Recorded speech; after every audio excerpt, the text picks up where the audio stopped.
টানা ৩৭ দিন বন্ধ থাকার পর আজ রোববার সকাল থেকে আবার চালু হয়েছে মেট্রো রেল। সকাল ৭টা ১০ উত্তরা মেট্রো রেল স্টেশন থেকে একটি ট্রেন মতিঝিলের উদ্দেশ্যে ছেড়ে যাওয়ার মাধ্যমে পুনরায় শুরু হয় মেট্রো রেলের কার্যক্রম।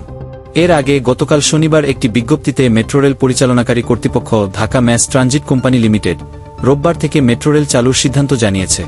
গত শুক্র এবং শনিবার পরীক্ষামূলকভাবে মেট্রো রেল চালানো হয়েছে। লাইনে কোনো সমস্যা বা ত্রুটি ধরা পড়েনি বলে অতিরিক্ত প্রকল্প পরিচালক মোহাম্মদ জাকারিয়া জানিয়েছেন।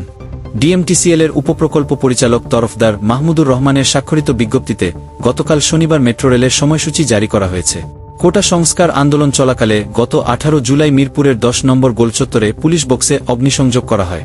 ওই দিন বিকেল ৫টায় মেট্রো রেলের চলাচল বন্ধ করে দেয় কর্তৃপক্ষ। এর পরদিন মিরপুরের ১০ নম্বর স্টেশন ও কাজীপাড়া স্টেশনে ভাঙচুর করা হয়।